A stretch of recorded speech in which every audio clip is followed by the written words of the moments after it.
স্বামীজির শিষ্য বোধানন্দজি তাঁর স্মৃতিকথায় লিখেছেন, একদিন চৈত্র সংক্রান্তির সময় বরানগর মঠে গিয়াছিলাম। সারদা মহারাজ অর্থাৎ স্বামী ত্রিগুণাতীতানন্দ আমাকে বলিলেন, ওহে, আজ গ্রামে ভিক্ষা করতে যাব, তুমি আমার সঙ্গে যাবে?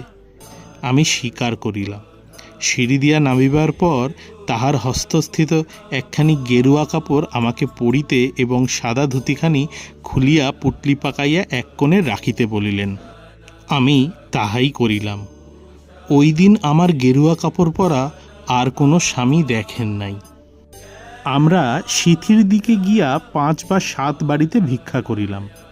দ্বারে গিয়া জয় রাধে জয় কৃষ্ণ বলিয়াছিলাম।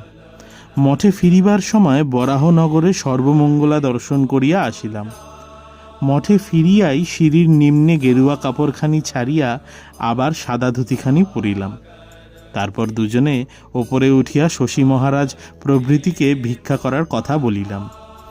ঝুলি খুলিয়া চাউল বাহির করা হইল। ওই ভিক্ষালব্ধ চাউলে বোধহয় সেদিন ঠাকুরের ভোগ হইয়াছিল।